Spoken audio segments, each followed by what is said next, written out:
Alright, in this section 2.1 and 2.2, we're going to be solving 1 and 2-step equations, and there are 5 boxes for the entire lesson. So let's begin. Let's use a red pen. First of all, let's start with the definition. The definition of equivalent equations is nothing more than equations that have the same solution. So what I mean by that is, what does it mean to solve by a solution? So that means to get x or the variable by itself.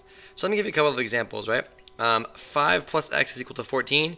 The equivalent, or a equivalent equation could be 5 plus x minus 14 is equal to 0. These are equivalent. In fact, all 4 of these are equivalent because each of them is derived from a property of addition, subtraction, multiplication, or division from the line above it. So we are going to see a couple of examples of this, and we're going to use this to our advantage in box number 2.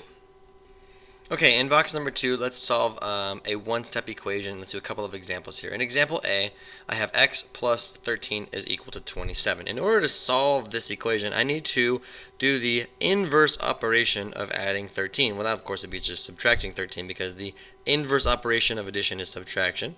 So I'd subtract 13 from both sides. So notice that 13 minus 13 goes away, so I get here that x is now equal to 27. Take away 13, that is a grand total of 14. And I have solved the equation when I have isolated the variable. Let's do example B here. It says that negative 7 is equal to b minus 3.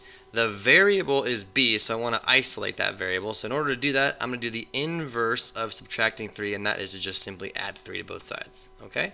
So I'm going to have a negative 7 plus a 3, so I'm going to get negative 4 now. Is equal to b, and I like to write all my equations with the variable on the left hand side, so b would have to be equal to negative 4. Either one of these though is equivalent and they're good to go. Alright, 2 more examples for you. Here we go. Let's do example C. It says 4x is equal to 6.4. So the variable here, x, is being multiplied by this number 4. Okay, so the inverse operation for multiplication, of course, is division.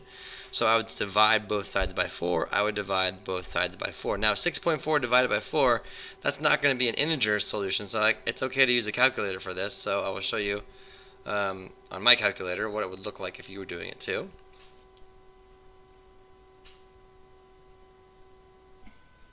So here we go. So I would just take 6.4 and then of course divide it by 4. And I want to round to those many decimal places that I already have, and of course I just have 1.6 here. So I would get an answer that x is equal to 1.6, and I have solved the equation because I have isolated the variable. Okay, one more here. Notice I have the variable x being divided by 4. The inverse operation to division, of course, is multiplication.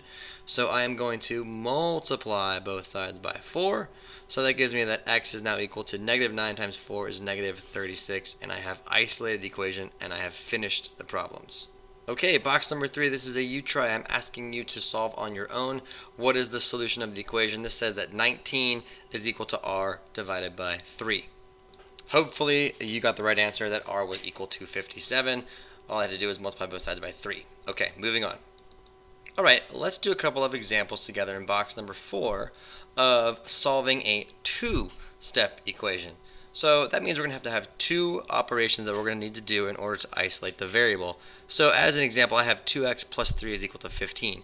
I'm noticing that my variable here is x. It's being multiplied by 2, and then I'm adding a 3. So I'm going to do the inverse operations. I'm going to subtract 3 from both sides, and I'm left with 2x. Notice the 3's cancel out. Is equal to 15, take away 3, of course, is 12. I'm going to then divide by 2 on both sides, divide by 2, and I'm going to get an answer that x is now equal to 6. For example B, I have x divided by 2 minus 3 on the right hand side, and that's set equal to 5. So what I'm going to do is do inverse operations first. I'm going to add 3 to both sides. I'm going to add 3 to both sides, so I'm there. So 5 and 3 make 8. So 8 is now worth x divided by 2. So 8 is worth some number divided by 2. So the inverse operation of division, of course, is multiplication. So I'm going to multiply both sides by 2. 2 eighths makes 16, so 16 is worth x, and I like to write it as x is equal to 16. Both are equivalent and both are acceptable. Alright, let's go on to part C here. This says the quantity of x minus 7, that's my entire numerator, all divided by 3 is worth negative 12. So, okay, I want to multiply both sides by 3. Okay, this is going to allow me to get x minus 7 over a denominator of 1, because 3 divided by 3 make 1.